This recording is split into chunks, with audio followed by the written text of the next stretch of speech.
Hello, everyone, and welcome to a brand new season of PatORG, season 24, The Art of the Steal. And this is The Art of the Spiel, the podcast where we will be breaking down all things that go on in the season. Uh, with me today is my wonderful co host, Sarah. I'm Nico, by the way. How are you, Sarah?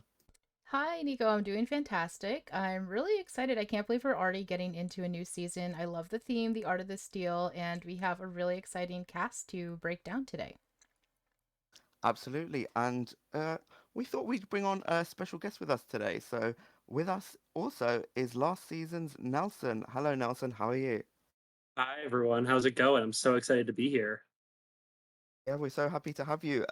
So obviously coming fresh out of last season, it must be a bit of a weird sort of like role change, I guess. How has it been sort of post season and like kind of seeing the fresh meat? It's been fun. It's been really cool to see the curtain pulled back a little bit because last season was my first org experience of like any kind, not just like playing, but also specking. So like I really like until the game had ended, I had no idea what was like happening all around me. And then like whoosh, you see it all happen and there's like a whole world behind what I had known. So it's been really fun. That's so valid. I mean, yeah, you kind of just in your own little confessionals and like tribe chats, and you're sequestered away, and you don't really know what's going on around the scenes. And as you mentioned, you get to see it all at the end and think, oh, it's like that. So we've got a bunch of fresh faces who are probably going through the same things. A lot of people who seem like brand spanking new people to the world of org. So that's going to be very interesting for the season as a whole. Um, okay, so shall we just jump straight in, or anything, I guess, from your end that you want to talk about as far as last season now that you've kind of had that time to reflect? Oh man, I feel like we've hashed through it a million times. I mean, y'all have seen my, in-depth regret and sadness after my boot, my like self ejection in a lot of ways. But it was really fun to see the end of the season. I was so happy to see Clara pull it off, and like that was just such a fun end to the game. Even though it got a little sad toward the end, but like really like it couldn't have been a more capping end to our season to see just such a good winner take it home for everyone. Yeah, I think it was a really satisfying winner. Towards the end, we had so many people who I think would have been great people to cap it off. Even you were like a serious winning contender for a while, but Oh uh, man, don't remind me. It's okay. yeah, We don't have to talk about that part. Aw. gotcha. All right then, I guess we can just go ahead and move on to our first cast member. So we do have, I want to say, is it Adrienne? Adrienne? Like, how are we pronouncing this? I'm really bad with a lot of the Yeah, we names. had an Adrian last season, and so this is a slightly different spelling, but I want to think it's pronounced Adrian as well. But apologies to her if we're wrong. Also, I just wanted to quickly say, like, this is a 22-person cast, which is kind of crazy. We're going to be talking about 18 of them today who are confirmed, but 22 people is a huge cast. What were your guys' first impressions of seeing just like the scope of the cast? I thought it was such an interesting number because I mean, I guess they could maybe do like a two tribes of 11, but like part of me thinks Pat's got some sort of like trick plan where like we might have two people either like getting sent off somewhere or maybe some sort of like pull out type instant boot. I don't want to like put that out in the world, but like something schemy might be coming here. Yeah, not gonna lie, that's where my thought first went when I saw like the 22. I was like, interesting number, and then my mind did start going to like sort of the Wanda and the God, I forget the other guy's name. Shame Jonathan, on me. Jonathan. There we go, Jonathan. Yeah. So it will be interesting to see how everything comes together and what if it is just as simple as like a 11 split. Is it because there are potentially alternates in the mix? We shall see. Okay, so we do have. I'm going to go with Adrian. Apologies again in advance if I'm spelling it incorrectly. 31 years old, UX designer. Um, Again, one of our first sort of newbies. Um, she seems to want to be taking the game more in a sort of social sort of angle. Um, any sort of first thoughts from you guys about Adrian? I really like Adrian off the bat. I'm gonna automatically stan anyone who's in their 30s. It's just I'm very biased towards the older cast members in general. And spoiler alert, we actually have someone who's in their 40s this cast, which is really exciting. Um, she talks about you being someone who has to be persuasive in her everyday job. So I think that's really positive. She says she's good at puzzles, which tend to be a big part of orgs. Of course, we don't know what kind of challenges we're going to see this season, but in general, I think that's a safe skill to bring with you. And she said her weaknesses could be becoming paranoid or potentially being bad at juggling decisions. So she also sees herself as a hero, which is cool. And she's what I think was really endearing about it was she talked about finding like a newfound confidence recently that she's going to bring into the game and hope it propels her to the finish. So yeah, really high on Adrienne so far. What do you think, Nelson? I totally agree. She seems like she was an early favorite of the spec chat. I actually have one quote in particular that I pulled because I thought it was really fitting. It actually came from you, Sarah, yesterday at about 5:53 Oh p.m. no, not the timestamp. Yeah. Oh, I have a timestamp. Cancel the season, just make Adrienne the Bachelorette. Yeah. Right there. That is just proof. Yeah. I mean, she's got charm. She's got a lot of fans already. One thing that really struck me, and this is something that I noticed when I was going back about my season's intros, is that the people who like went super far were not necessarily the same ones who were like stealing the show.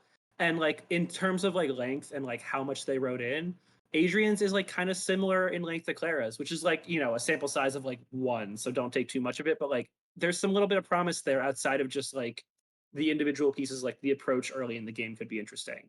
I absolutely see that Clara comparison as well. That's a really good point. Yeah, and I do agree with you about the idea of people who aren't kind of making too much of maybe a scene early on. I feel like they're the people I kind of put more stock in as far as maybe like draft choices of people who we think will end up going well. Because there's that dichotomy of people you really root for and people sometimes who you think can do well aren't always the same. But she's someone who I think can be both of those things, and I'm really looking forward to watching her. As you guys have mentioned, just seems really sweet and also yeah, just came across really well. Someone I would be looking to watch throughout. Um, any more thoughts on Adrian before we move on? Yeah, just one last one because I pulled a couple quotes because Adrian was such a hot topic in the chat. From Alv, Adrian looks like my mom, which was a great quote. I really just had to include that in there. I love that. But and that's honestly another great point. I think people who put themselves out there with their profile pictures, there's that level of familiarity that means a lot of people and can help people get further. So something as simple as just having a picture of yourself can like have a big impact. That was something So I didn't think about too much. And it's something that Jeff from our season actually ended up saying toward the end. He was like, yeah, I put my trust in people whose faces I could actually see. And luckily, I ended up sending myself to a bunch of people and like individual photos, but I had never even crossed my mind. And obviously, I think we'll get to it soon, but I was considering a little more than just my photo at the start. Yeah, that is true. There was a reveal in Ponderosa. But that's a really good point about the profile pictures, and that was something I thought of going into season 22. I automatically assumed I was going to be at a disadvantage from being older, and so I was trying to think of like ways to give myself a little bit of an edge. So I used a real picture of myself, and I do think maybe it helped a little bit. I don't no one's explicitly said like I trust you more because I can see your face, but I think that in general, like in terms of first impressions, just reading what Spec Lounge has to say, people are responding more to the people who have their face out there. So I don't know if that directly translates to in game, but it's definitely something to consider. yes, absolutely. And I think this next person we have to talk about is also using his own picture. So we have Andy, a 29-year-old who works in finance. He says he likes kind of anything that's competitive, dislikes people who are fake. So that's always an interesting thing to read on these applications because, for me at least, when I think you're coming into Survivor, there's an element of that that feels like a given. Obviously, sort of likes and dislikes outside of the game are different, and I'm not sure how much that will translate into the game. But I don't know that we had, at least at the time I was checking my notes, maybe it's updated since, but I didn't see a lot much from him yet. What about you guys? Okay, well, first of all, I'm going to call out Pat for putting Andy out of order alphabetically. He's one place out of order. But Andy, I think like what we did get was gave us a lot to digest. Like he wants to lie about multiple things. Um, And also something that stood out to me was he said he hates being sentimental, and it just considering like how what a big event the rites of passage was last season, it just like made me giggle thinking about like how much he would hate that. So those are my initial thoughts on Andy. Oh man, yeah, I have a couple thoughts on Andy too. I'm trying to try not to be too catty in this because they might come back and hear me eventually, but it's just interesting to hear someone who comes out and says like, I don't want people to like be fake and I don't want fake people around. And then they're coming in like, I'm going to lie about my age. I'm going to lie about my job. As someone who, I guess for people who don't know, my name is not really Nelson. Nelson's my dog's name. And so I came into last season, like just not really thinking about it. Like it was a name I had used as an alias online before. And then like day one, someone's like, oh, what's your dog's name? And I'm like, oh, fuck. I didn't think about like why this was so stupid. So unless he's really planning out ahead of time, like why he needs to say that he's 25, 26, and like when he graduated college, like the movie references he might know and all of that, like it's going to be tough. Even tougher is going to be lying about him working in finance, especially with his current photo of him wearing a suit. I feel like is not going to match up with whatever job he's going to end up telling people. If he says he's like a teacher, like that's not going to match. And so I think he needs to like get his story straight if he's really going to try and lie his way through the entire game. Yeah, that's a really good point. You kind of have to think things through, especially with age. Like you said, like the references you can make, like it varies so greatly, and it's so easy to get caught in a lie that way. So I wonder why he feels like he has to lie. I mean, 29 is not that old, I will say, but I understand like the thought of maybe you're gonna be at the older end of the cast and you want to be able to relate to people more. But I'm very interested to see, like, just coming into it with that approach. I don't know if it's going to come off like as being a little shady when you don't know him that well yet. So I'm curious to see what kind of first impression he gives to his tribe mates. Yeah, I definitely agree with everything you guys said. The sort of first two things he mentions about himself are things that he wants to kind of lie about. And then again, the sentimental thing was another thing I sort of thought was an interesting thing that kind of stuck out of, I don't know, just not something I would think of to mention at this stage. But there you go. Next up, we do have Amoya. Again, I apologize for the pronunciation if that's incorrect. 24 sales specialist. So what do we have about her? We have another newbie here, no experience in orgs. She made a really nice sort of comment about her tattoos as the art that she sort of most sort of identifies with. And I think the way she's kind of emotively spoke about that might speak to some things we see to her like throughout the game potentially. Because I think being able to have things where you can potentially uh, kind of speak to people in like a way that can win them over emotionally or help them see that deeper side of you can be really valuable. What about you guys? What are your first thoughts on Amoya? First, she did spectate some of last season. I definitely recognized her name and her picture from, I think she came in post merge probably around the time she started applying to PatORG, and she was an active spec.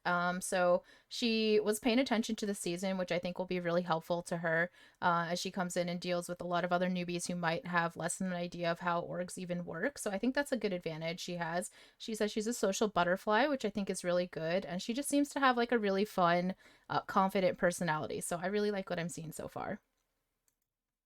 Yeah, I totally agree. I think she's going to be one of a couple people who, as you said, kind of as pegging themselves as the social butterfly coming in, which will be interesting to see on a little bit of a larger tribe. I don't know what did season 22 start with for tribes. I know really nothing about y'all's game. We were a 20-person season. We were split into 4 tribes of 5, which was really cursed. But anyway, Holy shit. yeah. Okay, yeah, that's even worse than like the 3 tribes of 7 we had. So like if this does actually end up in like 2 larger groups, I think someone who's super social like that could spread a lot of roots early and maybe not even like get in too much trouble because it's not such a tiny group where everything's flying around constantly and there's so much pressure right at the beginning. So if she can kind of get a little bit of spread, talk to some people, build friendships, and then just kind of sit back and not be the crazy strategic one, it could be a really good spot for her going forward in the game. Yeah, I definitely agree with that. Usually we see the earlier boots, maybe as people who are a bit less active or just kind of not connecting with people as closely. And I don't think, from what I've seen, she'll have that um, difficulty. I do say that as you might not know this, Nelson, but I was actually season 22's first boot, so we have that nice range of opinions going on here. So I'd like to think that wasn't the reason I got sent home. I think apparently I had too many number ones, but we won't get into that past trauma whilst we're here. Absolutely robbed. Yeah, listen, we don't need to do any past trauma here. I am definitely with that. Nah, just put it all under the rug. It's okay. It's fine. Absolutely. Um, okay, so are we happy to move on, or any last thoughts on Amaya? Yeah, no, let's move on. Let's talk about Brian. I'm excited to talk about Brian because he's someone we Oh have man. a little familiarity with in Spec Lounge as well. Played Among Us with him a bunch of times. Big personality, huge vet when it comes to orgs. Definitely has the most org experience of anyone here, I think. So very interested to hear what you guys think of Brian. Yeah, so I can go first. I'm pretty excited to see what Brian's gonna do in here. Not to get too wide ranging with this, but I've been watching, and I'm sure many of us have, the org that Brian is running with some of our actually one of our fellow cast members in this upcoming game, and as well as Pat playing. And so I've had a little exposure to him recently. He seems really interesting. He seems like he's gonna be playing super hard and is going to be like maybe the source of chaos this season. As you were saying, Sarah, like youngest member of this cast, but also like at least one of the youngest members, but like by far the most experience. I believe has taken it to final tribal four different times, and like hosting and like just being super involved will be really interesting. I am kind of curious to see, and I don't really know how much this will play a factor, like how much that sort of familiarity seeps in, because like a couple people will have an idea who Brian is, and like that could shade his chances if it's like something that he's really seen as a threat sitting around like that. But it's really too early to tell on that sort of thing. That's a very good point. For anyone who is a bit more familiar with the sort of circuit, if we want to call it that, he's someone who is quite notable. As you mentioned, 4 final tribal councils out of 13 orgs is a very good sort of, ratio as far as getting far. Having won like all sorts of things like fan favorite, villain, dark horse, uh, host favorite. So definitely someone I'm interested to watch. He seems like he's willing to play hard, as you said, take risks, and just yeah, have fun. So that's always good when that translates into what we watch as well. So yeah, so 17 years old, junior in high school, but has a lot to give by the sounds, and I'm very looking forward to seeing how that shakes up for him. Yeah, Okay, I think my one hang up with Brian is that he's very dedicated to like like leading with his humor first, and that's very apparent when you first meet him, even out of game. So I'm just wondering how that's going to translate with this cast, especially a slightly older leading cast. Is he gonna be able to relate to them as much with his humor? I think he's a very likable person right away, so I think that'll be helpful for him. I just don't know exactly. Like I can't. I'm not looking. I'm looking at the cast list. I'm like, who is going to be Brian's ally out of the gate, and I'm not sure I know yet. that's a very fair point. I think we've got someone down the line that we see also has sort of the leading with humor sort of thing going on for them based on how they laid out their confessionals early on. So some of those things might come into play, but you don't know. Like simple things like age can. Then he's played a lot of things, so I'm sure he's got a lot of experience with playing with a diverse group of people. So interesting to see how it translates to this specific cast. Okay, and next up we do have Chase, 23 software developer. Big into sports by the sounds, but also then went on to talk about a lot of things that I kind of identified with, and sort of just like being a bit verbose, and sort of enjoying letting other people speak about things that um, they enjoy, which was quite a nice thing to read. Saying he doesn't like closed-minded people, um, and yeah, so just interested to hear what your guys' thoughts are on Chase. Yeah, Chase is someone I'm actually really high on coming into this. I'm not exactly sure what it is, but I think you're right. It's the verbose, like being able to like, especially if it ends up as a very like VC like chat heavy game like that. That's the kind of thing where you can really like build a lot of relationships and like keep throwing a lot of info at people. And like I kind of do this myself personally, and you can hear how fast I'm talking right now. But like when I'm get going, I'll just like throw a ton of stuff at you, and like it'll all be like true stuff, but you might always not be able to tell what I'm leaving out. And so it gives you a little bit of cover where like you don't seem like you're hiding stuff, and it seems like you're being open and being available with everyone, but you might actually not be giving them everything that they think you're giving them. And so he's someone I think could come in and like build up a big base of people and do some actual damage before anyone realizes that he's in charge. Yeah, I really like Chase as well. Just the way he wrote in his confessional, I felt like he wrote a lot, but it was easy for me to understand what he was saying. He seems really likable, not take himself too seriously. And one thing that really stood out to me that he said is he used the quote, "You can't win the game pre-merge, but you can certainly lose it." And so I think going in with that kind of attitude is really, really important because I think a lot of people either underplay or overplay a lot in the pre-merge. So to have that perspective, I think is really smart. And I think he's gonna be a social threat as well. He seems like a lot of fun and just likable. He has experience making friends online, which is an underrated skill, I think, especially if you're not familiar with platforms like Discord. There's definitely a learning curve and a comfortability curve as well. I totally agree. It was such a weird adjustment trying to like relearn like a whole new way of like meeting people where like you're fully being like open and friendly, but you're also like kind of ready to like knife each other and like you're having to learn how this all works in a new footing is like having that coming in is such a huge advantage. I also really like the thing you pointed out about that pre-merge line because that was something that I felt a lot and I felt like not to always go back to my experience was just the little piece that I have. It was one of those things that we always remarked on how well Daniel and Clara and Marcus, sorry, Daniel, Clara, and Joe set themselves up in the pre-merge where like they really didn't make any mistakes and they were sitting so pretty afterward that you could really get a lot of advantage after that. Where I felt like my group and even like the Greens to a point of view, like all had some troubles in the beginning. Like we're always trying to fight and overcome that, and we were always on our back foot. Where the three of the Reds were able to get on and get ahead of everyone and really take control of the end there. Yeah, I totally agree. And to go back to what you were saying about it's interesting kind of relearning how to both be friends with someone, whereas when you've also potentially got an ulterior motive. Another quote that I liked of his was, "People get sloppy when they feel seen." And I just thought that was so like poignant and really does apply in this game. I know I'm someone who finds myself kind of falling into that category. So if he is able to kind of pull off the social game that he thinks he's got, and I think that could really work out well for him. Another thing he also said was he's someone who always ends up being the person that other people go to with their beef. So if you can be in that position in this game, that's pretty huge. The question is his sort of read on himself right? Or, you know, who knows? Any closing thoughts on Chase before we move on? Definitely one to watch, I think. Yeah, I agree. Maybe someone we'll see in a lot of drafts here, I think. I could definitely see that. Okay, and up next we have CJ, who has lent into the idea of being quite vague. So he's given us that he's in his late 20s to early 30s, and he's given us a profile picture of someone that he thinks he looks like. So, very interesting way to start off. Interested to hear what you guys think.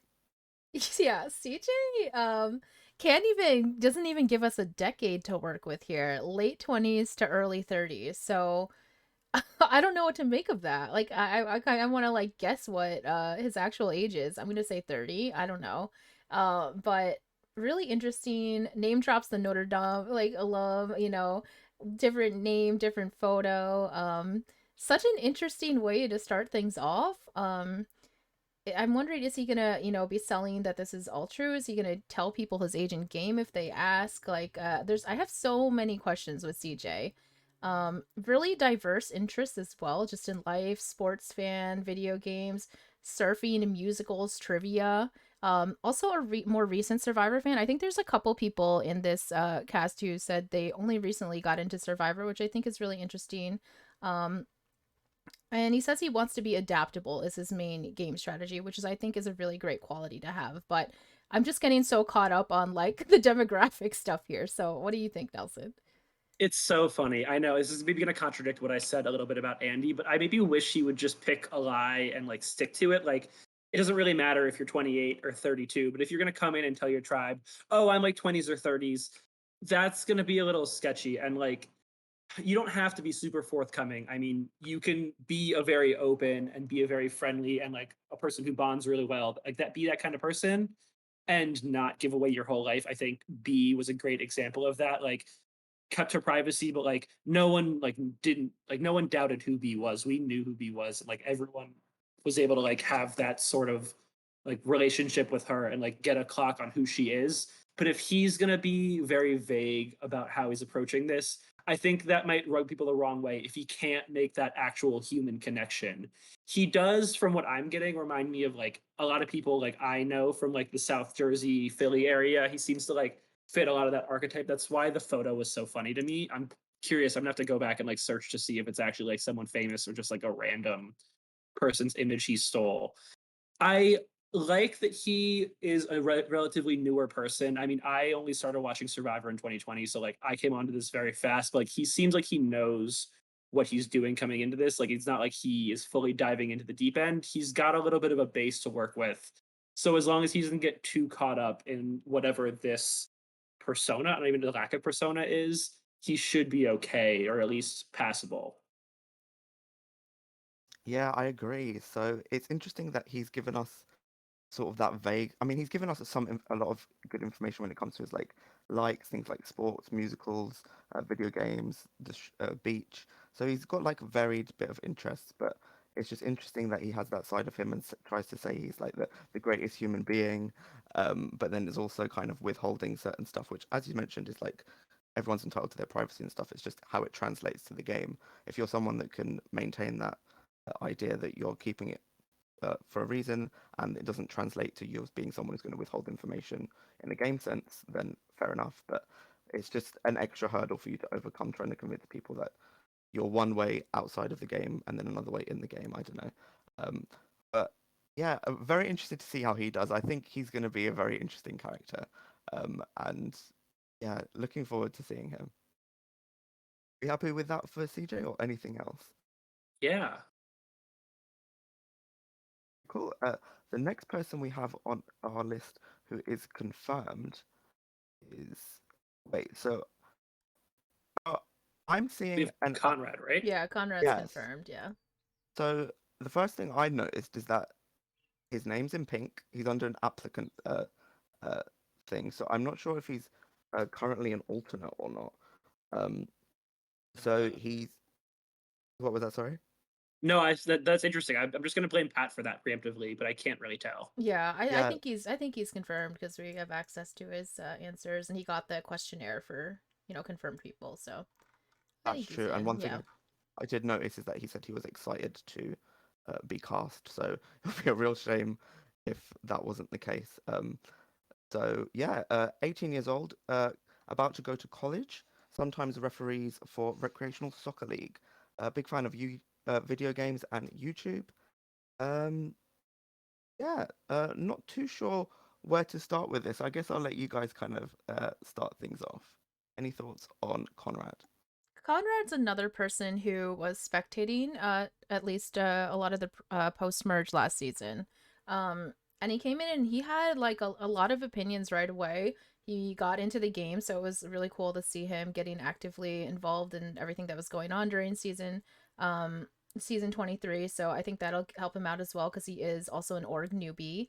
Um, and I think his strategy here of wanting to hide behind a shield and then take them out at an opportune moment is interesting.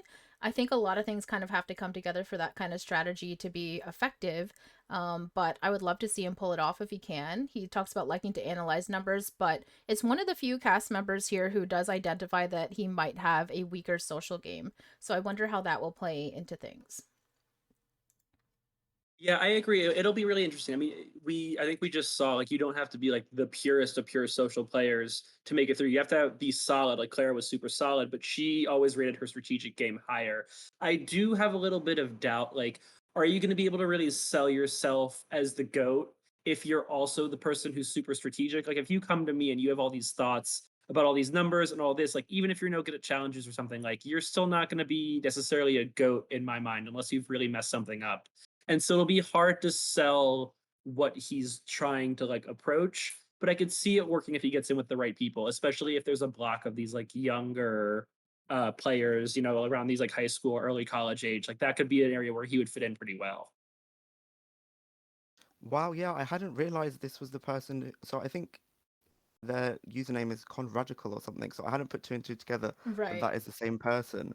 And now that does kind of match up with kind of what sort of was how maybe he came across with a lot of opinions quite early on, which to be fair, we love. It's just in a game like Survivor, if he's going to try and play down his sort of threat level and come across as a potential GOAT, uh, he's going to have to be very careful about that.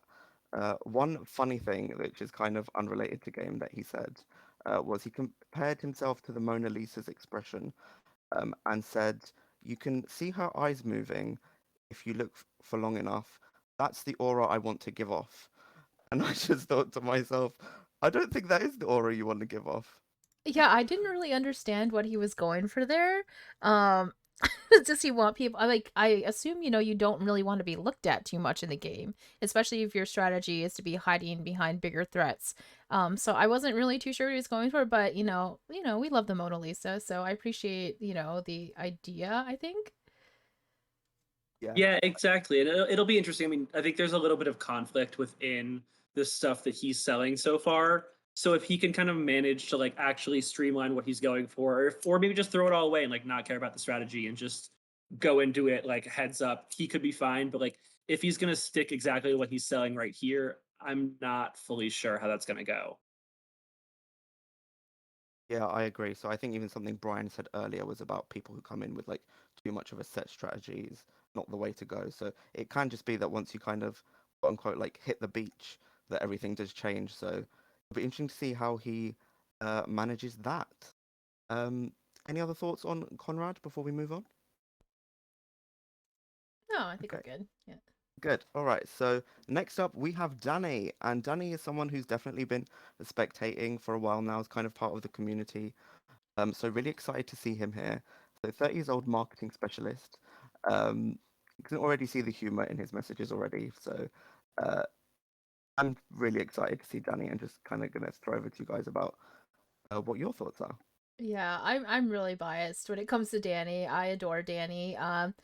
Met him through the Spec Lounge. I'm now, spectating him like I think Nelson alluded to earlier. He's currently playing like an All Stars season in a different org with Patrick, our host, and as well as Shaylin.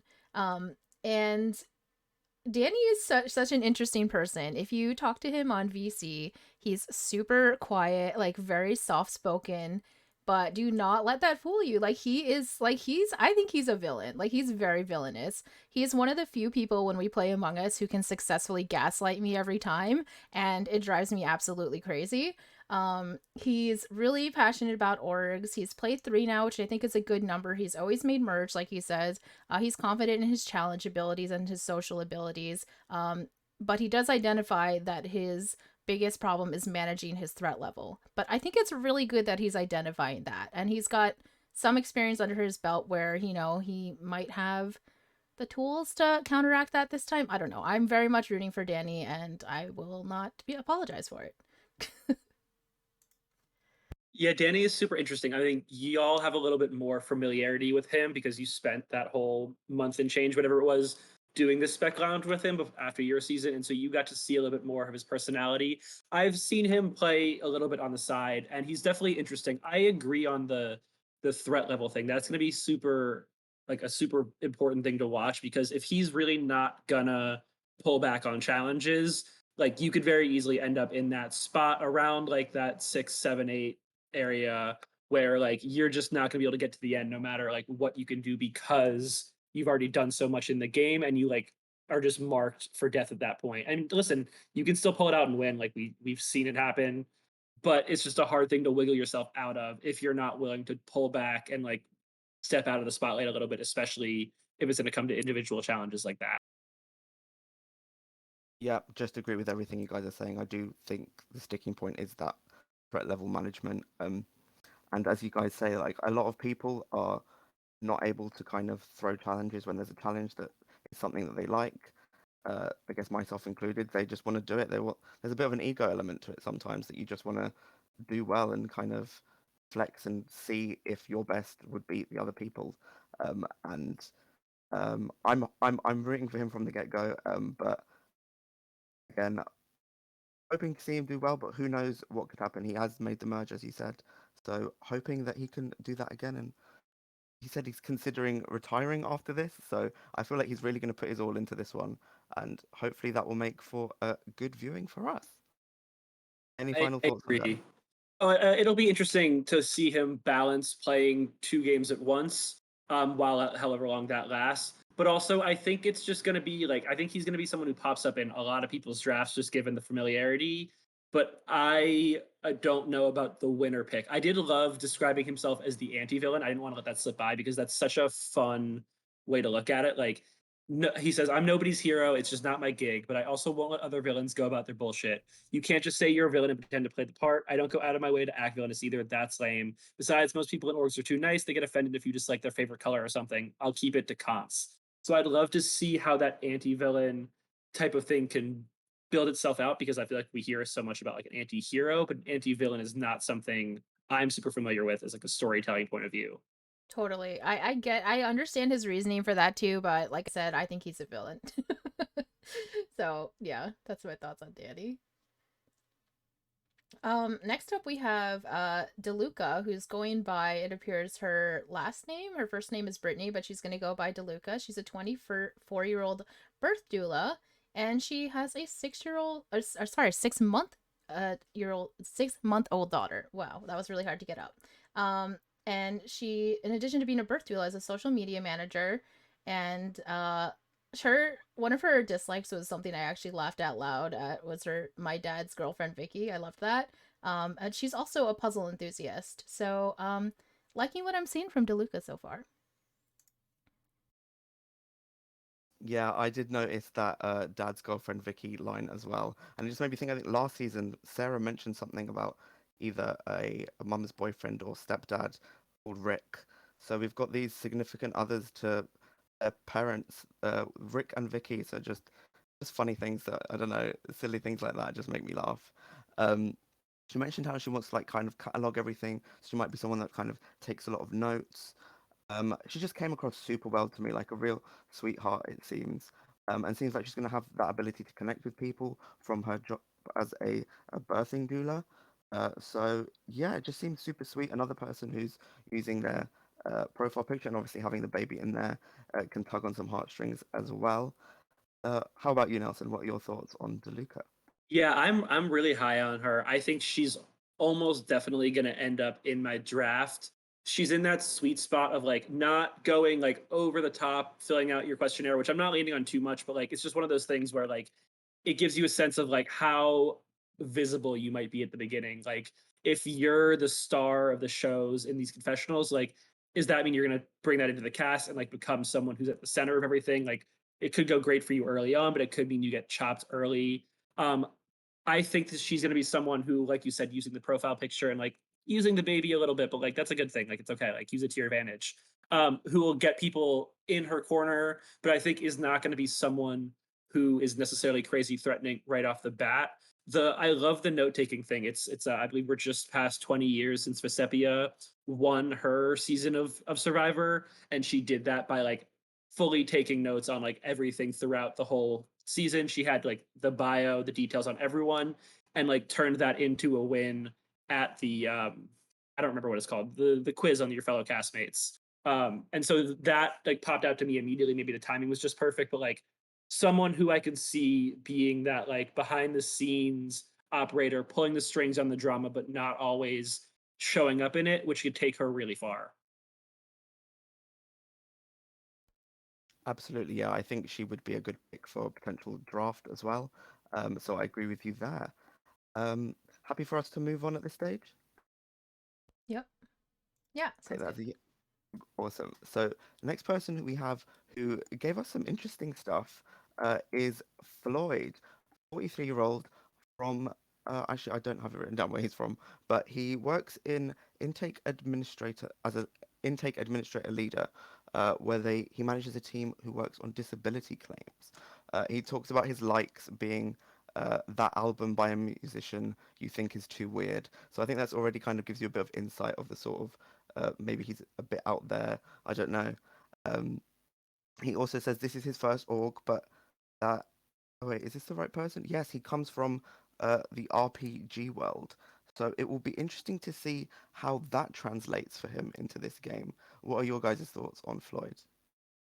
Well, definitely, we have to point out that Floyd is the oldest contestant we've seen, I don't know, ever in PatORG, but definitely in the past few seasons. So I think that's really exciting.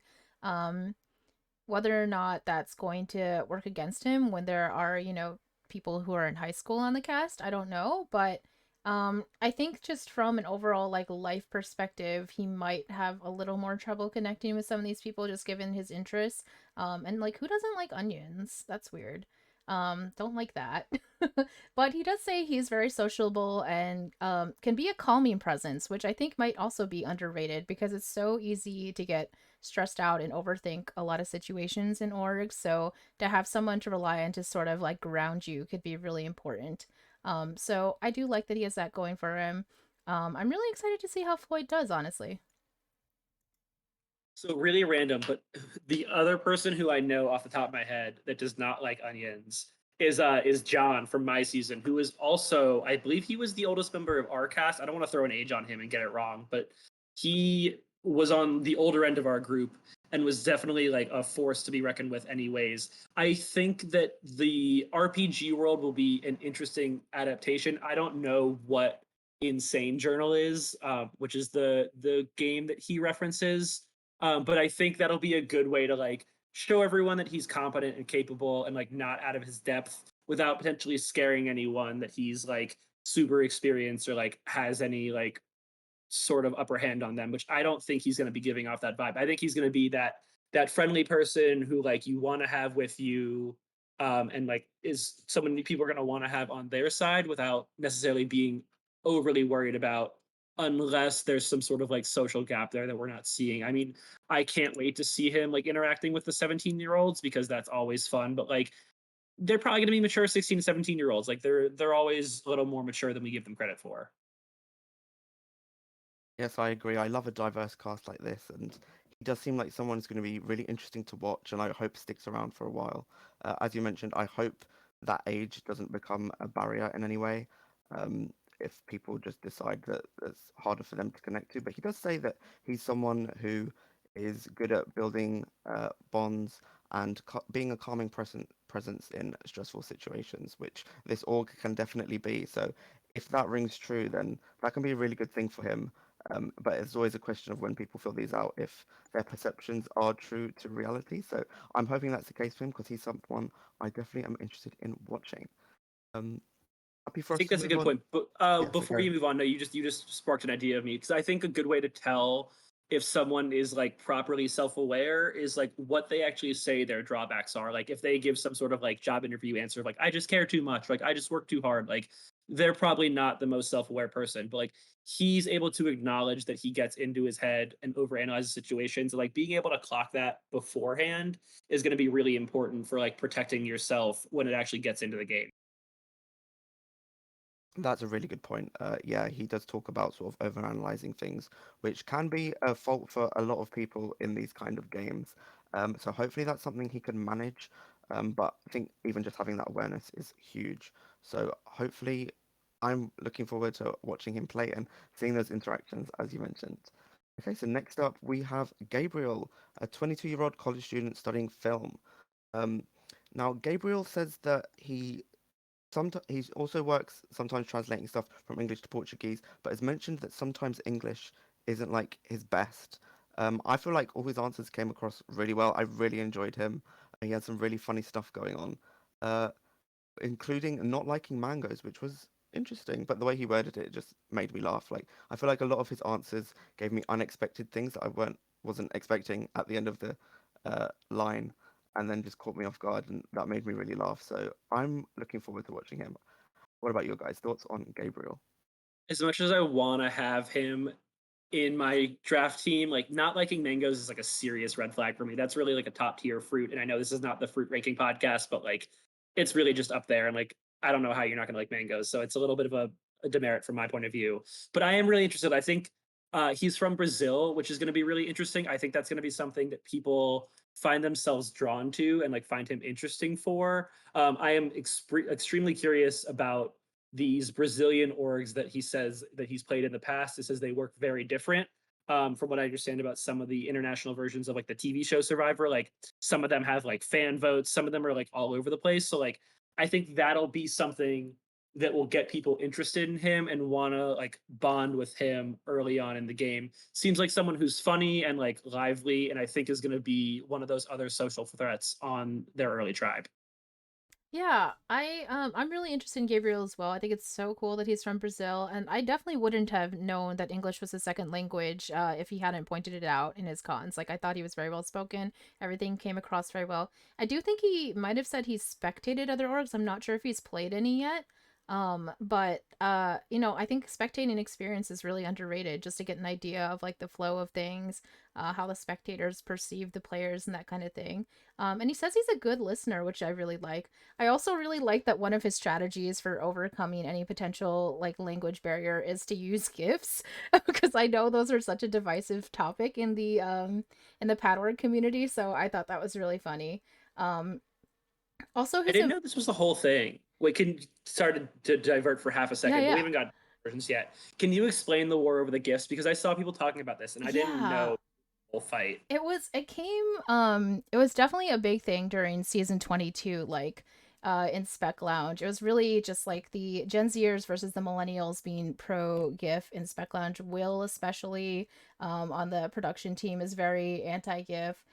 Steven is pro GIF being an older person. And so they were just, you know, every time any of like the players would use GIFs in their confessionals or in any of the chats, like there would be, you know, just so much discussion about it. And so it's just a divisive topic, and I think it's funny that gifts have come up a couple times in these just the beginning of the season here. Like later on, we have another contestant talking about gif usage as well. So it's just like an ongoing thing that people battle about. I think Pat is also pretty anti gif. So yeah, it's mostly related to age from what I can tell, but he's a younger person who's wanting to use gifs here, Gabriel. So I think that's you know, a point in us in favor of those of us who enjoy gifs. Um, but yeah, the emoji he has terrifies me. I don't know. It's like he wanted to use three different images or something, but now he's doing like this weird like poodle holding a wine glass, and I hate it. But other than that, I like him. Do we think that's him? Could that possibly be like a photo of himself? Maybe. I A mean, little it's I too definitely do not artistic. think far. that's him. You sure? Have you seen this photo before? I'm gonna stall a little bit while I reverse image Yeah, search yeah, yeah. this. Let us know. Let us know what you come up with. No, it's not. He got it off of the Blurst Images Reddit of a Blurst poodle, like blessed Okay. and cursed at the Yeah. same time.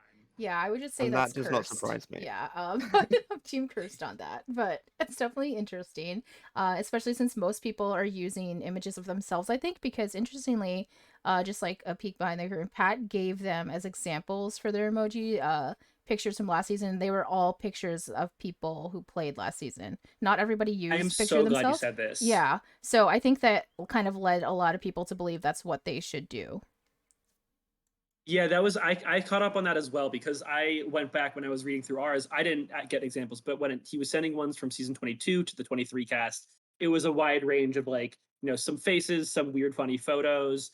I had made mine like a short, like a photo of like young Jeff Probst with his chest Yours hair, which was I iconic. Love a it. ton. Yeah. I really love it. That Agree. was like my favorite. I'm gonna take that with me when I play in the future. But like, yeah, he put the three finalists this time who all happen to be faces, and I think that's gonna. I mean, I don't know how much of an impact it'll really have on the game, but I definitely did go through everyone's emoji and like try and get a peek just to see what their deal could be. And like, if I'm someone else and I go to him and I go to like Gabriel's emoji, like personally, I'd find it really funny, but I think other people could find it a little off-putting. I think that's a very fair point. I do side on the side that hopefully it will be funny. But as you say, yeah, it was the final tribalists that were given as example for their emojis, and they all happen to have pictures of themselves. So that might have led people a certain one way or the other. But I do think, by and large, if they're happy to do that, it probably is a positive thing to uh, kind of give that familiarity through some visual. Um, Another thing that he mentioned, which I thought was really funny, was that 24 is the Brazilian number for gay men. And he said that he didn't think we wanted to hear about why. And I don't know what the backstory is here and if it's like not safe for work or anything, but I was just actually like, yes, I do need to know about this number 24 now. But that might be something I just have to Google myself. I Um, can tell you that the first result, if you type in 24 Brazil, is 24 Brazil homophobia. So I'm just going to guess we'll take this offline. Fair enough. That's fair. That's a very fair point. Um, and yeah, he goes on to say that he's quite another thing that just made me laugh is that he wanted to be a hero just because he thinks villains have to put in more work and he's quite lazy. So that was really funny to me as well. Um, Is that true? Do we think that's actually true? as far as the laziness, or if he's going to play as a Or no, hero. do we think that villains actually have Yeah, to put like in that more definition. That's purpose? interesting. I also wrote down that quote. I loved it too. But I don't know. Like I feel like it depends maybe who you are as like a baseline person, but I feel like being heroic is effort. I yeah. I kind of Making sure disagree. everyone likes you is hard. Like Yeah. it's throwing out like some chaos, like in a sense, like unless you're really going to be managing it, but like you can just throw a bomb and walk away, and like that's being a villain, isn't it?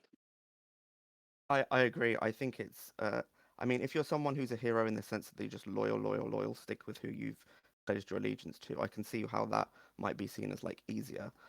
But this game in and of itself lends itself definitely more towards like villainous acts, and I feel like the thing we're led to believe by watching Survivor is to kind of lie, cheat, and steal. So it kind of feels like the default. You can get yourself in sticky situations, but uh, I do think by and large actually, I don't know. I feel like there's a case to be made either way, but I don't necessarily Yeah. think that heroes uh, have it easier Yeah, necessarily. I do enjoy the justification though.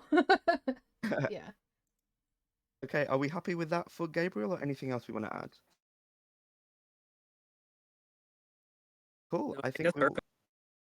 Amazing. So we will move on to Hunter, 24-year-old, currently in their fourth year of optometry. So yeah, he came across as really interesting to me. I love that his Discord handle was Hunty. Um, so that was really fun. Um, what else do we have from him? You know what? I'll just throw it over to you guys. Thoughts on Hunter? I really like Hunter. One thing that stood out to me was they said they've been called Heated Hunter in the past.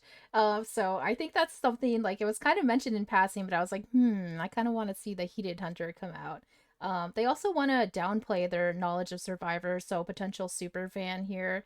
And they also have the strategy no one else has mentioned about like really going super hard in those first couple immunity challenges, which I think is kind of interesting. But at the same time find meat shields. So those two things kind of contradicted themselves to me. But just like overall, I loved Hunter's vibe. They seem really funny. They like a good skincare routine. Um, and yeah, I'm excited to see what they bring. I agree. Hunter seems like someone who's going to come out strong and be one of the really solid players. I think optometry student is one of the best jobs of the cast, along with vaccine engineer and like birth doula. I feel like those are like the three most interesting ones. And I think that'll give him a good little in with everyone, especially with using it as your profile picture. Definitely one of those super genuine people who can like get a good bond. I also caught on to that challenge thing was interesting because you can really try and get some goodwill with everyone if you're able to get everyone through the challenges, but like they're gonna see what you're doing and they're gonna know that like you're good at challenges, and like that might be something that pops up like as soon as you win one individual immunity, they'll look back and like, hey, he was doing this the whole time, and like it's something they'll be worried about. Where if you maybe just like pop up out of nowhere, people will brush it off a little bit more instead of taking such a target on. Yes, I definitely agree. And I've been slacking on sort of mentioning people's pronouns. Hunter does go by they, he. So just as an FYI, if you're wondering why, uh, you know, going back and forth between that potentially. He has mentioned that he spectated a little bit of last season post merge, and is interested in finding someone loyal that he can vibe with. So I feel like he won't find that difficult. I feel like he's someone who seems very like personable and easy to get along with. So if you can find that number one, uh, I really like their chances here. Yeah, one more person who like thinks they can imitate being a goat. That's a hard thing to pull off. Like once you get the goat label, like you're really gonna have to do some work to get it off of you if it's really like legitimate, or people won't really believe it and like see what you're doing. So it's just that fine line of if you can really pull that strategy off, it's great, but it's one that like I haven't seen work a ton of times. Hmm. Yeah, I also Yeah. wonder if the going hard in the first couple of immunities can sometimes come off as being like kind of bossy and too leadery. So I am a little concerned about that strategy. If they aren't able to like read the tribe and they're just concerned about winning, sometimes that can rub people the wrong way. But like I don't know, I think Hunter could go really far or crash and burn really early, but I really hope they can go far because I thought their confessionals were really, really fun to read. And like you said, they have a really interesting job. They just seem like a really interesting person in general. So I really want them to do well. Okay, and next up we have Jessie, a 16-year-old high school student who sometimes does English tutoring on the afternoons and weekends. She mentions liking archery. I think she used just the regular old archery emoji as her emoji, which is always fun when, I don't know, you just use a bog standard one like that. Um, she says she doesn't like people when they talk too much, especially when it's to her. So I'm finding that interesting in something potentially where she's coming into a game where there's a lot of DMs potentially to happen. She said she doesn't have a lot of org experience, but she has done a lot of competitive Discord role plays. So I'm not sure what that necessarily involves. She says heavy emphasis on lying and deception. So interested to see where this goes. Thoughts on Jessie? Yeah, I don't think we got that much from Jessie right out of the gate, so I'm definitely curious to learn more about her. I don't know, Nelson, like, let me know if you get this comparison at all, but she gave me a tiny bit of Sarah vibes from your season. Maybe it's just because she's a high school student as well, and she just kind of, she's like, listen, I'll be here, I'll be a villain. Not that Sarah was a villain at all, but like, she just kind of gave like that kind of like, I don't really care attitude, and I don't know, I like her so far. I just don't know enough about her yet. Yeah, I definitely see it a little bit as one of the people who was like, closest to Sarah throughout the whole season. It'll be really interesting because I feel like the younger people are sometimes marked, at least for us, like, they were marked as like Sarah was marked as like an early boot off the top, but like ended up not being the case and ended up being like such a key part of like, I know my game personally, but like the game overall. And so like I think Jesse's one of those people who if she can escape that first round of votes, prove you're active enough, prove you're online, which like is kind of like a subjective thing. But like if you're able to communicate with everyone and get over your fears of talking to people, she's someone who could go pretty far and like at least definitely make the merge. I did notice one thing that was funny when I was searching the spec lounge. Jeff from my season, just the one comment on Jesse. Jesse would hate me as someone. I assume Jeff is a bit of a talker and someone who likes to pop up and say hi.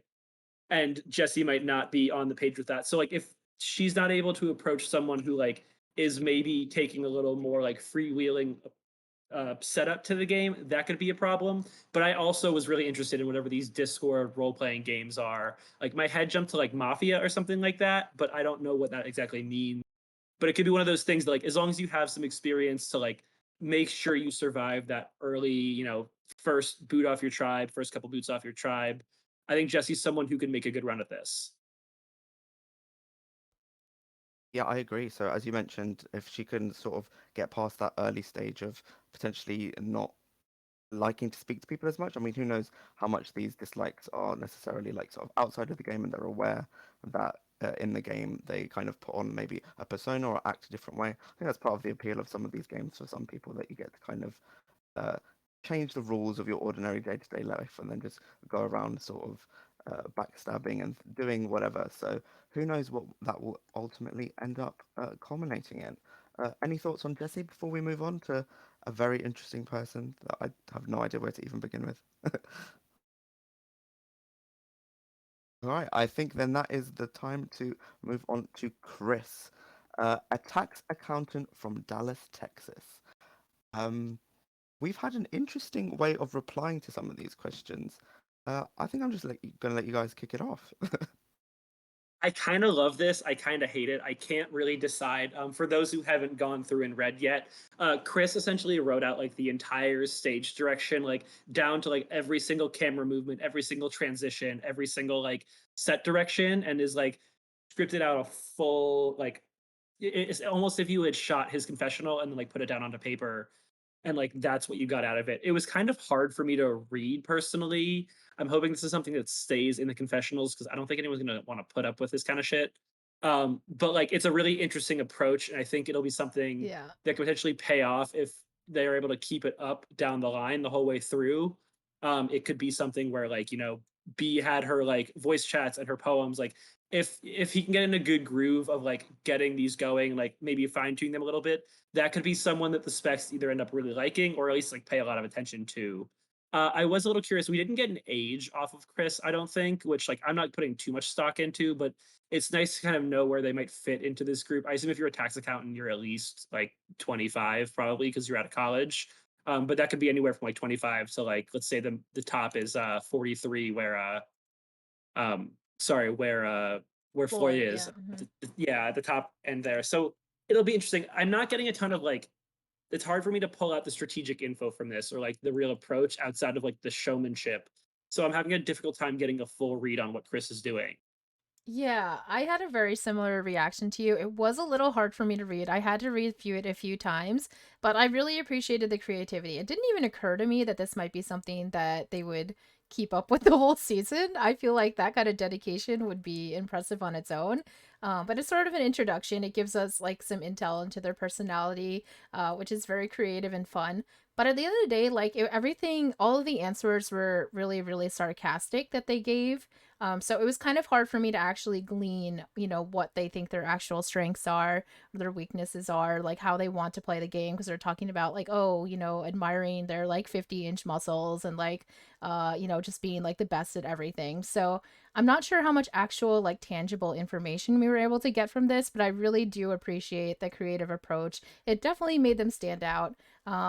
The only thing I got is that they play Mafia, which is something we kind of talked about with Jessie a little bit. So, a deception game. So that could possibly translate. I know I talked in my application about playing like 800 hours of Among Us prior to coming into the org, and I do think it helps. So, if people are really into Mafia, that could translate into the org, being able to like lie on your feet kind of thing. But other than that, I didn't get too much really, like I said, tangible information from Kris here.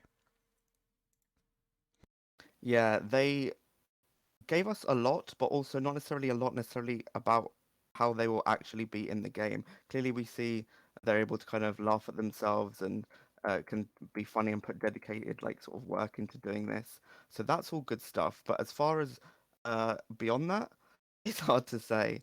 Um, Yeah, yeah, the yeah, uncertainty about it all just means like Kris is someone like I'm a kind of conservative drafter, and like Kris is someone I don't think I can touch with the 10-foot pole because it's just so unclear about what they're gonna want to do with their tribe mates, let alone like the confessionals are one thing, but like are you gonna be putting on this like whole bit for everyone? Like I kind of hope not, but like maybe that'll work for you if you do, but I'm having trouble seeing it. totally agree. I would like to think this is going to stop moving forward. But who knows? Maybe it's something he can implement as far as no, I just hope it doesn't happen. But best of luck to them, I guess. Um, happy for us to move on to our next castaway. Yeah, Yeah, I sounds good. think. So it's Mars, a 21-year-old host at a bar in the city. Um, so she says she has zero experience, not really sure what to do. She seems to have a good sort as far as someone who's new to this, it seems to me kind of good that she's kind of saying that she's willing to feel things out and kind of see what happens as opposed to being too rigid with what she's planning to do. I'm not sure how much of it means that it could be sort of like deer in the headlights. There's no real reason to think that yet. I just haven't got anything like super concrete. But what about you guys? What are your thoughts on Mars? So bar host is one of those jobs that I actually rate like really highly. Like, I think the cliches for Survivor are like, therapist or like flight attendant. And I kind of think bar host, depending on like how it actually like shakes out in reality, is one of those that is actually really useful. Like you're dealing with people like at their shittiest, at their drunkest, like you're used to probably dealing with like some people who are not always like being like either straightforward or being nice or just like even wanting to be like engaging with you. And so if she's someone who's actually like, in that sort of area in real life and can manage that normally, like, that's something I think will be a really big strength to the game. But also like saying that you're like super modest and like not presumptuous is good, but I just worry that she'll be a little bit too quiet. Yeah, I had a very similar reaction to Mars. We don't get a lot from her, but I do think the bar host is like a really big advantage. Like, you really have to be social in that kind of position. So hopefully that translates into, working well and eat early on with people. Um, and she talks about liking going to parties, so it makes me think that like she's probably an extrovert. And also talks about being an artist, which I think one or two people talked about, and I'm just thinking maybe on a season about art that might be an advantage if there are any art themed challenges. um Yeah, I'm interested to learn more about Mars. The answers didn't give me that much right off the bat, but I do like that she's a bar host. I do like that she's an artist and that she seems to be someone who is probably used to socializing quite a bit. So, all positives. Okay, and next up we have Nick, an 18-year-old student. Um, I'm not sure how much I got from this. The funny thing that I remember reading was about the art piece that they identified with was the painting, and I'm not sure the exact details about this, but there was a painting at one point where someone tried to restore an image of Jesus and ended up, to quote them, made him look like a monkey. Oh, So I I love thought, this thing. It's called the Eche Homo, I believe. If anyone wants to go Google it, it's really like top notch, like art ruining. yeah, so I had seen it, and I just found it funny that that is what they went for as far as what they were going to compare themselves to. It doesn't seem to have a huge deal of experience. Kind of says they're quite shy and reserved. What are your guys' thoughts on Nick? Um, I like Nick. I he also just got hired as a camp counselor for the summer. Congratulations, Nick. And he's also graduating on Marooning Day, which is kind of like intense. He talks about like, oh, I used to just be in English class and now I'm graduating. I'm playing online Survivor. I'm going to be a camp counselor. A lot going on, so I'm excited for them. Um, I also like that he doesn't like capital letters because I also don't like capital letters. That really resonated with me. Um, he talked about being shy, which, can be a little rough if you need to be super social at the beginning of the game. So I hope that is something that he can overcome or, use to his advantage and not being one of like the bigger personalities that gets targeted early. Um, and he's a big Survivor fan, so maybe that knowledge will be helpful as well. And he also identifies as a hero, which is fun. So I like Nick so far. Yeah. Yeah, I see him as like a potential like lovable goofball, someone who like everyone looks at him, he's like, oh, he's not taking it that seriously, like he's just having a good time. And that is something that could be really useful, catapulting him into the later end of the game. And like anyone with that kind of knowledge, if you get to the right spot at the end, could maybe jump in. I maybe we talked myself into him as a potential winner pick. I didn't think I was starting this conversation that way, but like somehow I think the casual approach, the lowercase letters is like a little less intense. You're right, Sarah. Like there's something here, and I don't know exactly why, and I can't put my finger on it. But I think Nick is someone who could link in with, especially some of the other boys in this cast, and like find a little group there and maybe ride it pretty far. Yeah, I think the lack of sort of capital letters that he mentions as a dislike is actually something like bigger than I kind of even gave credit to. Like he's someone who does use emojis a lot, sort of like skull emojis, and I feel like a lot of the language he uses around himself is maybe on the like self-deprecating side, which I think, as you say, could have that sort of lovable, goofball upside that helps him kind of skate by for a while until he's able to kind of, you know, pull something off and just, do- That yeah, potentially get I the win. agree. No, I totally agree. That was something I really wanted to try and sell at the beginning of my game. Like I don't know how much people really saw, but there's some great confessionals of like Matthew calling me dumb for like the first 3 or 4 days. And like I thought that was so funny when I went back and saw it because like I was a mess at the beginning. And I think that was a good spot just to like not that anyone's like super concerned about threat level on day one, but like if people don't think you're smart, like that's a good thing for you because like everyone playing this is going to be fairly smart, and like the less eyes you have on that, like the better it'll be in the long run. That's actually so funny you bring that up. I forgot that that was like the perception of you early on because like your that tribe was so messy at the beginning and you just seemed to be like the most like level-headed person at the time because people were playing so hard. So the fact that yeah, that was the perception of you at that time is really funny just to think back. But yeah, you're It absolutely is, and right. I, It I worked to was your playing pretty advantage. hard too. Like Mhm. I really was. I was playing very hard at the beginning, and not to like rehash old history, but like it was one of those things where like I used my like terrible schedule and my like very clear exhaustion to, I guess, what was technically my advantage was what ended up being that very ridiculous DD vote that we don't have to get into. But I think that set me up in a decent spot because no one was super worried about me and everyone was worried about John or Carolyn or Matthew or even DD, and like it was just flying past over my head. Yeah, absolutely. That was quite a time. Wow, it feels like so long ago.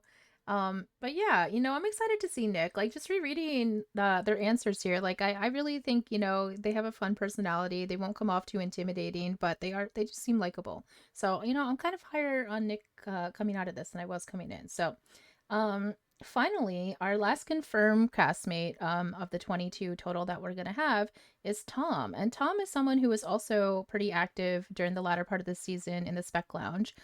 He's a 37-year-old IT manager and he's a Ravenclaw. I love that he identifies that. I was roasted for including my Hogwarts house in my application for PatORG, so thank you, Thom, for representing. And he's also pro-GIF. Love that. Um, and Thom has been going off in the confessionals. A lot to go through here. What are you guys thinking so far? Yeah, Thom is someone who I think is the early peg for like a fan favorite, maybe pre-jury fan favorite if he's going to be super visible like this. But he's like definitely certainly very fun and is going to be a big character early in the game. It's just that threat level thing that concerns me. Like I could see someone like this ending up in like a similar situation as like a Carolyn or a Jeffrey where like you're super lovable, but you maybe just get clocked by everyone and like no one's going to let you get farther than like you already are. But also like it's someone who I think is gonna be really likable. Like there's enough, and who knows how this tribe breakdown will go, but like there's enough older people in this cast that like he can get a couple people with him, like maybe get a couple of the 20-year-olds, or like maybe even do like a horseshoe theory where you like take the high schoolers and take the older people and like get a grip right there. And he's someone who I definitely have my eye on. I think we're gonna see a lot of Thom early on.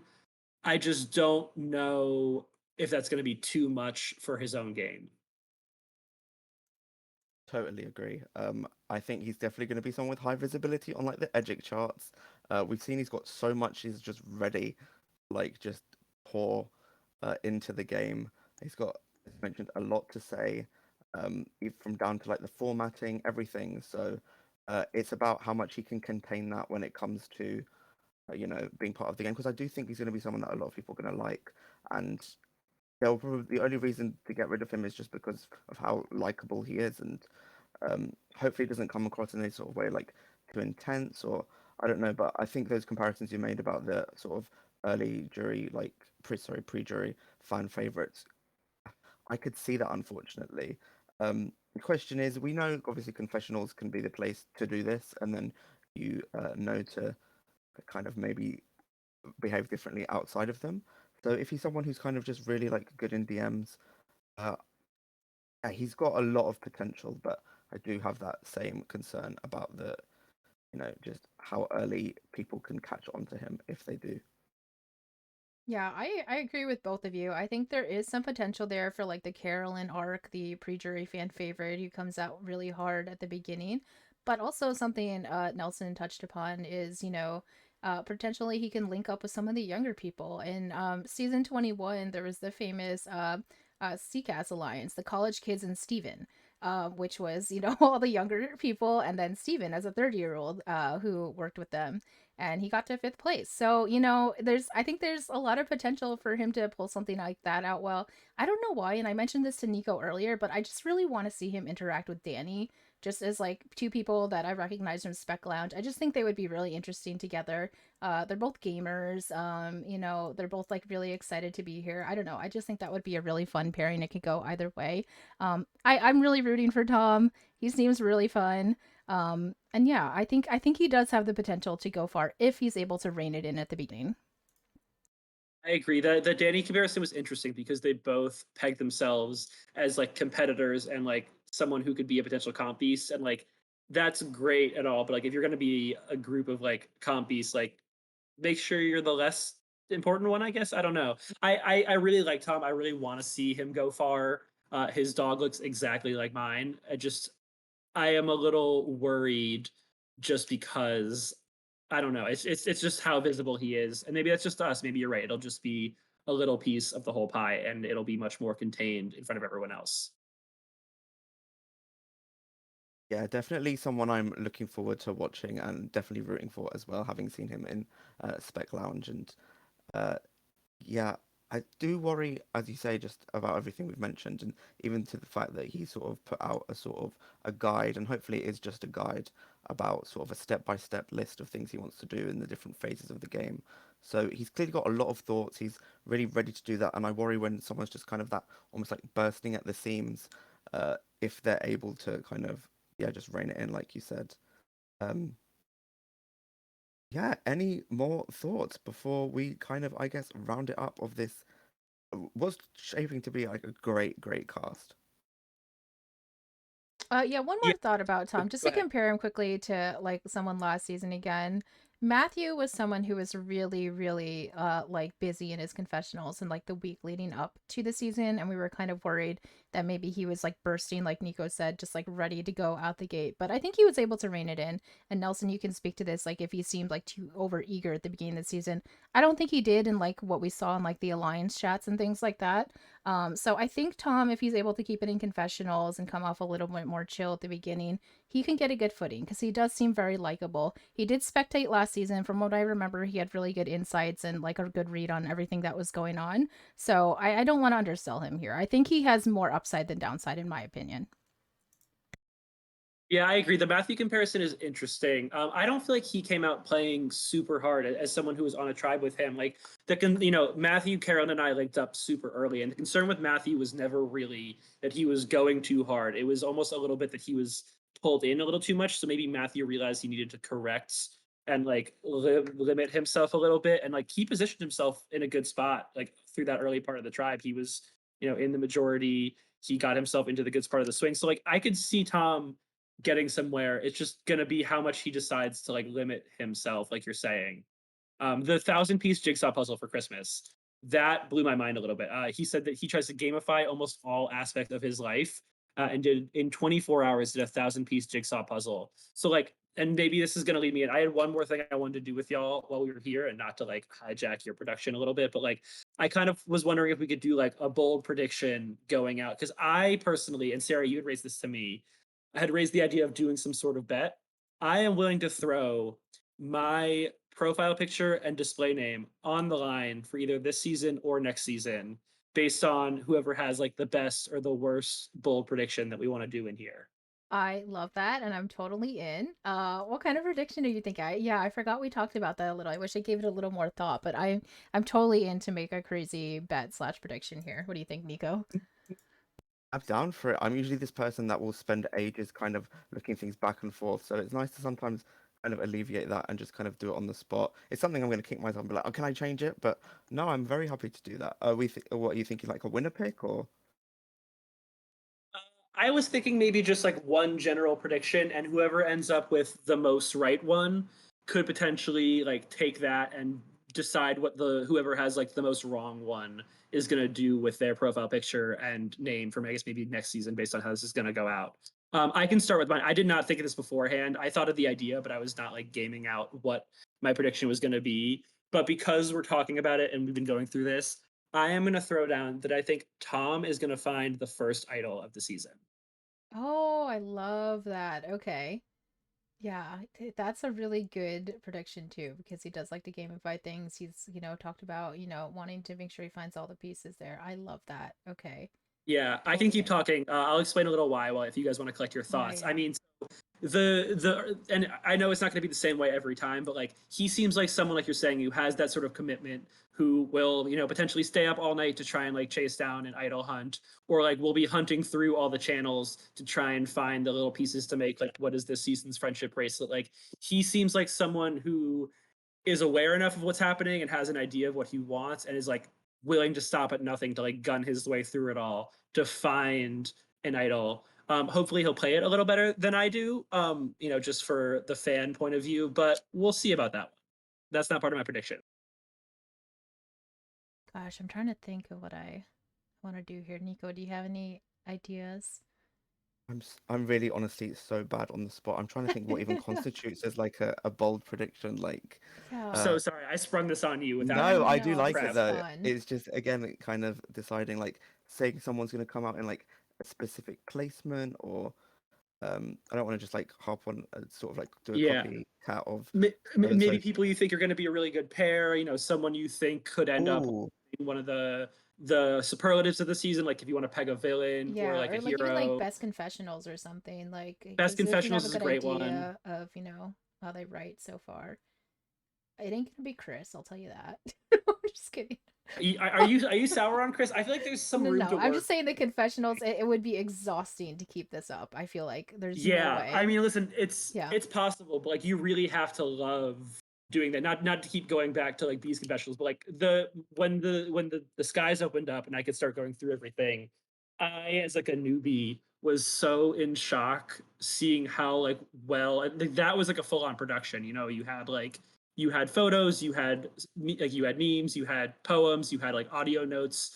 There was so much in there as like a well rounded like structure that it really made me like think about like how I want to be doing confessionals if I ever end up playing again or like when that point comes, because it was one of those things that I know some of the other newbies mentioned it as well, like felt like we were lacking on a little bit, which can be frustrating for the specs because with a cast full of newbies you're just like you can't really coach them into it and they don't know what they're looking for. So true. It's Yeah. just one of those things that like hopefully some of them get it, and like I almost want to see Kris, and like this is something that I wanted to do video confessionals and I like knew they existed, but I'm such a stickler for like production that like I knew I would want to be like editing mine down and like almost doing exactly what he's doing, but like on an actual video. Yeah, And like yeah.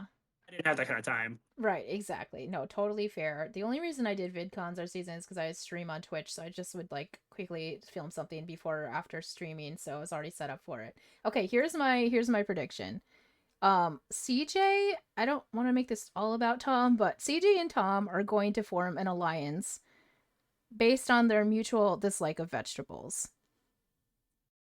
Oh my god, we didn't even talk about this. All right, is corn a vegetable? Is corn a vegetable? Yeah, I think so. Is it I not? would have said yes. Yeah. I don't know. I mean, I think it was Matthew was saying in the spec chat that it's also a fruit and also a grain, but like, can it be all of Oh, them? I don't really know. I guess I'm it gonna Google is. this.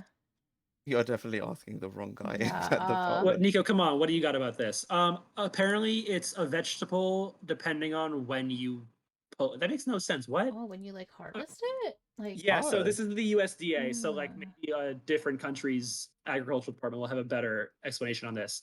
But it says corn can be considered a grain or a vegetable based on when it's harvested. So fresh corn is a vegetable, okay. but dried corn is a grain because then you make it into like tortillas and Right. cornbread. Right. Okay.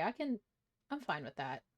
Okay, I like that prediction. That's a fun one. Okay. That's like something I Yes. can see happening, but It's also like is too good specific buildable. and it definitely won't happen, but I like rooting for it. okay. Mine's maybe too along the similar lines of yours, Nelson. But I'm gonna say that Danny is gonna go out as a result of someone using an idol correctly. Oh, Ooh, that's so that good. is bold. Danny I like does have a that. history of Very finding idols as specific, well, but I will say. Um, I think Does did he? he idol out Shaylin in their first work together? I think he might Ooh. have. right. Yeah. This is where I'm like tricky on people who I know are playing like orgs at the minute. I'm like, are people gonna see this in orgs? I don't know how it works, but um, yeah, Yeah, is there, I mean, do we want to discuss for half a second? Like, I know like there's going to be a little bit of familiarity among this cast, and I don't know how much there was going into my season as someone who had like almost none, but like, is this something we see potentially playing a factor, even between someone like Danny and Brian, but even like some of these people who were just like in the spec lounge for a while? potentially. I mean, I remember even coming into our season, like I recognized Justin's like handle.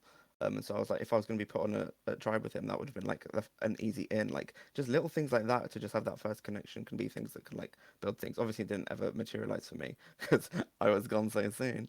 But yeah, I mean, it's an easy way to just message someone and have an in. So I'm not sure how many people we do have in that category to overlap, but Brian's definitely someone who's been around the block, so to speak. Yeah, there are a fair amount of specs. I would say there's going to be at least a couple connections based on that early on, at least. It doesn't have to be like anything major. And as we have seen in other orgs, to keep things vague, prior connections don't necessarily mean that you're going to be ride or dies with someone. But, if it's something to break the ice, then I don't see why not. You wouldn't bring it up. Interesting. Yeah, no, I think that's going to be not like a big theme, but just maybe a small shade, especially. And I'm banking a lot on this like bigger tribes thing. Like if it's actually going to be tribes of 10 or 11, like there'll be a lot more space for people to mingle. But if they're broken up into like some weird, four groups of five, like that's gonna be less likely that they're all gonna like have someone that they have a little perception of going into it. 100%. Okay, another thing about Thom. I'm sorry. I'm just obsessed with Thom. The But Thom Show. yeah, something else he said. He was also a recent Survivor fan. He was like, couldn't game or really do anything after carpal tunnel surgery. So he started watching Survivor last year, and he said he skipped the seasons that were not in HD, which I thought Oh was my amazing god. because I did something similar when I was binging Amazing Race back in the day. I was watching reverse chronological, which was probably a bad idea. But as the quality started to deplete, I just like lost interest because I was like, this sucks. Like it's not an HD. So I totally That get that. That's so funny because I did the opposite when I started watching. So I watched Survivor first, but I started on Heroes versus Villains and actually used the same list of like spoiler-free rankings that Thom is using from, I believe it's called the Purple Rock Yeah. podcast. But I like bounced around with, I tried to go like not all of the top ones at the beginning because I knew it was going to get stale by that point. But then when I went to like The Amazing Race and Big Brother, I started at the very beginning. And I'm not going to lie, I actually really love like the early 2000s aesthetic, especially for The Amazing Race, watching like the pre 9/11 Oh season. yeah. It was so weird, and like that was the whole trip. And then like I don't know how y'all feel about Big Brother. I like really have gotten a good groove on the older seasons, and then I tried to turn on like a newer one, and like visually it just like hurt my eyes. I couldn't like comprehend what I was looking at with so much color and flash and flare everywhere. So like I'm just a stickler like because I'm the reverse of Thom, but like have a little appreciation of like the elder seasons.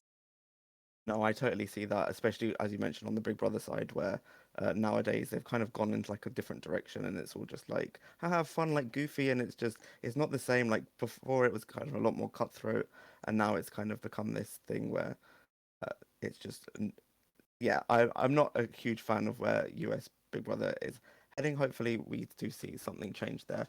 But yeah, I'm someone who went back and watched Survivor from the beginning, but I only did that after I don't even remember why, but I think I watched season 32, Co-Wrong.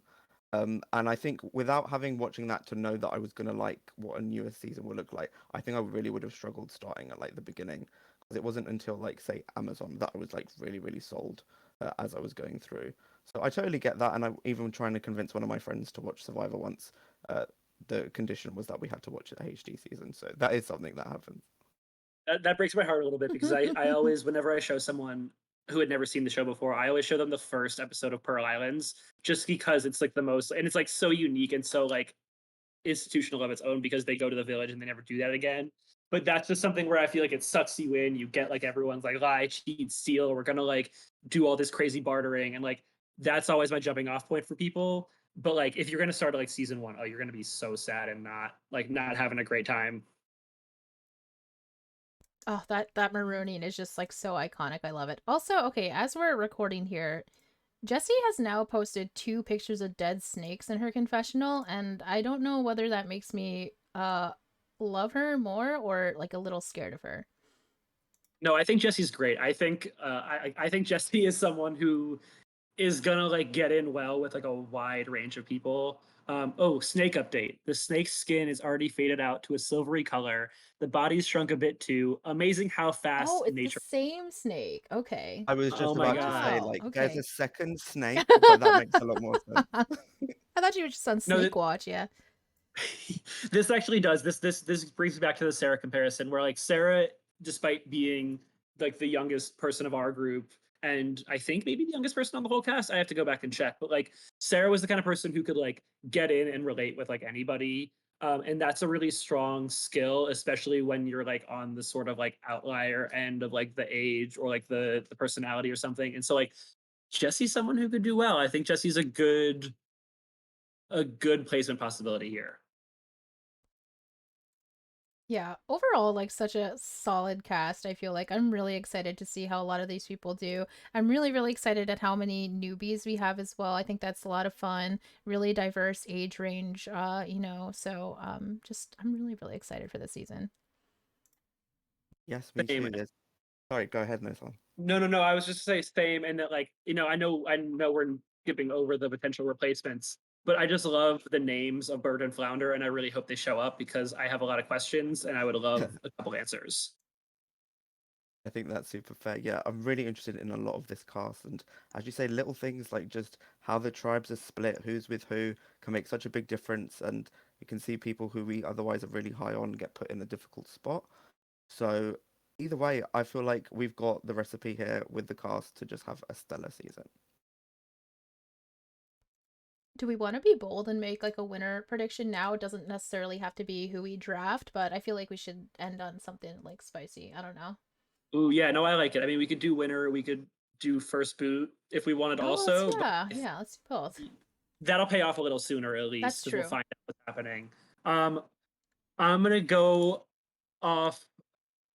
I'm not gonna pick anyone who's potentially replaceable. I think I might say that Conrad could be the first boot, as much as I hate to see it. I think it's someone who I really like, but I just don't fully know. I mean, it's hard because sometimes you get the inactive person going, but sometimes that's not always the case. I could see that. Conrad was someone who immediately when they came into Spec Lounge last season, he was very assertive about his opinions. So depending on how that kind of behavior is received, if that's how he decides to go, he does talk about wanting to hide behind someone. But I think he was someone who was clearly very opinionated early on. So I could see that maybe rubbing some people the wrong way, but no, I hope not. But I could definitely see that as a first boot potential. I think I'm going to go with, hmm. I don't know. I want to choose something a little out there. Let me say, okay, I know I just made a prediction about them, but I'm going to say CJ just because of the non-committal about the age and lying about a lot of things, sketching people out maybe. Yeah, that's a good idea. That's a good point. It's your first boot, yeah. Yeah. Yeah, I do think it's hard to like pile on, but I do think my initial gut reaction is Conrad, unfortunately. It's not to say that there's any like glaring like red flags or anything. It's just everyone else, I feel like I can see like a lot more ways where they don't get put in a sticky spot, and I worry if something like that happens. I don't know if he's going to have the recovery to kind of make people feel like good about it not ultimately being him. So outside of an inactive, that's just the first thing that comes to mind. So I'm going to have to put my vote on Conrad for first boot as well. That's already a majority. Sorry, Conrad.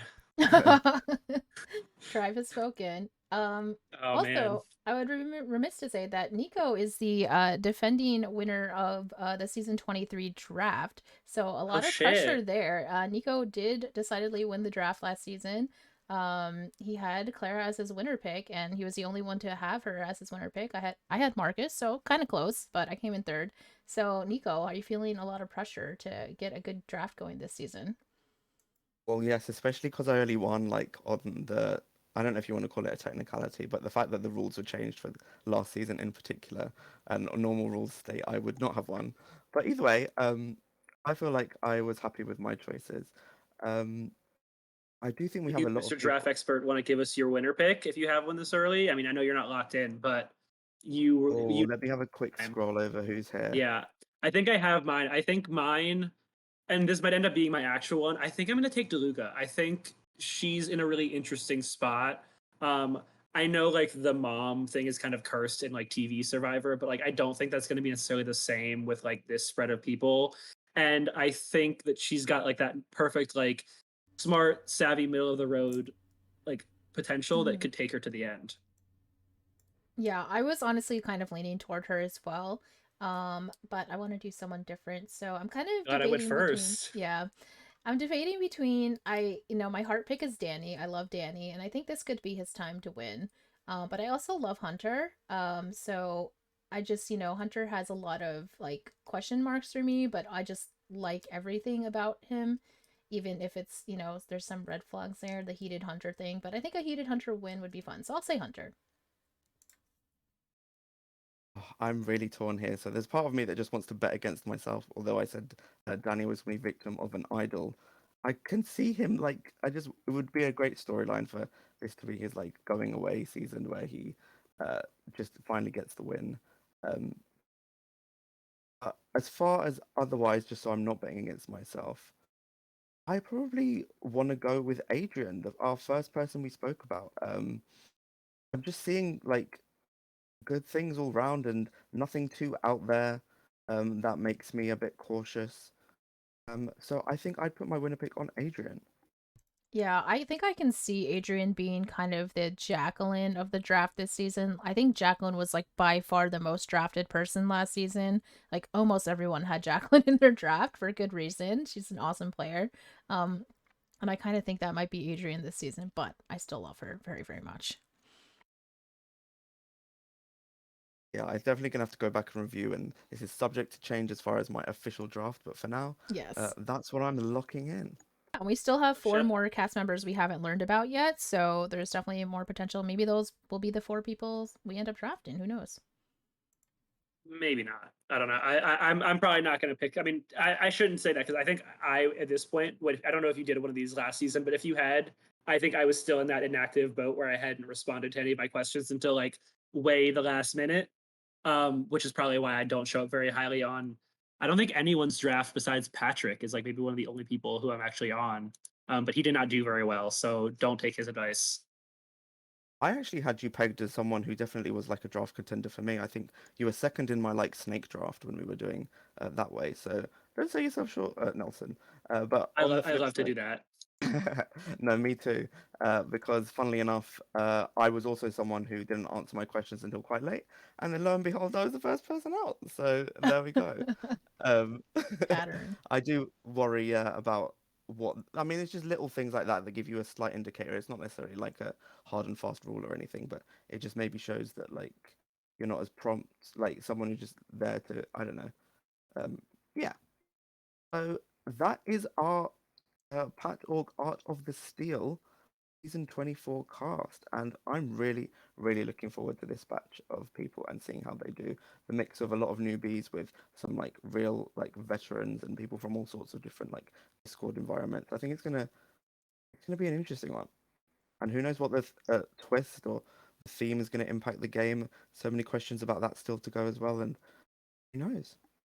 Yeah, is it gonna like I'm wondering if like their twists are gonna be all related to stealing. Like is it gonna be steal of votes, everywhere that you can get or something like that? Or I don't know. I'm really excited to see how the theme is gonna impact thing. I think the twists for the past couple seasons in relation to the theme have been very strong. I like the campfire twist. I like the rides twist as well in amusement parks. So I'm really, really curious how that's gonna impact the game.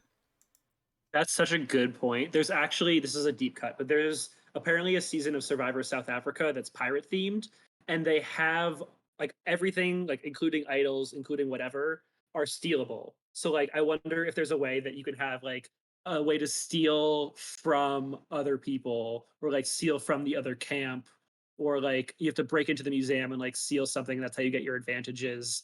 I think that would be really fun.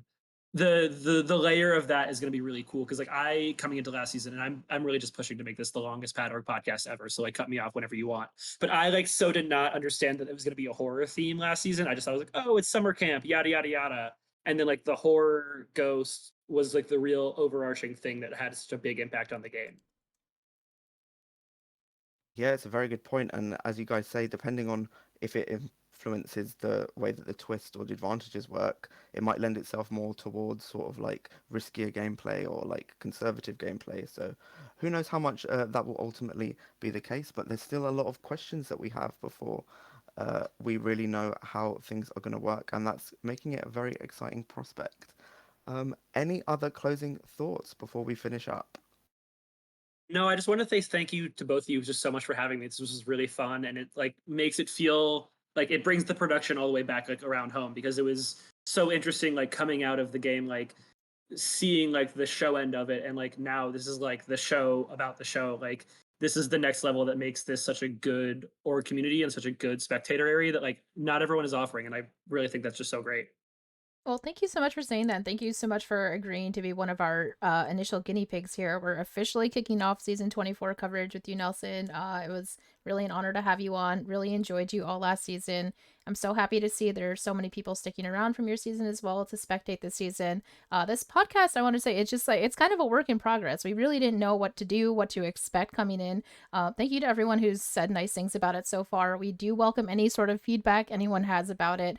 We plan to be recapping a couple times throughout the week to give people just like quick updates about what's going on in the season. As I know, especially early on, it can be hard to keep up with 22 few people, especially this coming season. So we'll try to make things a little more succinct for you. We do not expect all the podcasts to be this long, but we, wanted to give this new cast some light on them today because we think they all look really, really fun. So thank you for being here. Thanks everyone who's been listening so far. If anyone made it this far in the podcast, what are you doing? But yeah, this has been a lot of fun. So I'm excited to continue. We plan to have a lot more fun guests throughout the season as well. Yes, it's been such a joy. So thank you so much, Nelson, for joining us and giving us your time and all your thoughts. It's always good to get. I mean, every person's got their own unique perspective, and thank you for having such you've given us good content today. So thank you for that. Yeah, of course. Thank you. And yeah, as Sarah mentioned, thank you to everyone listening, and feel free to give us feedback. We are going to try and keep these short moving forward as far as the recaps go because we appreciate this can be a lot. But as this preseason goes, I feel like we wanted to get a bit into it, and I think we've done just that. So yeah, thank you everyone. Thank you Nelson. Thank you Sarah. And from us here, this has been the art of the spiel, and we'll catch you next time. Bye bye. Hi. Bye.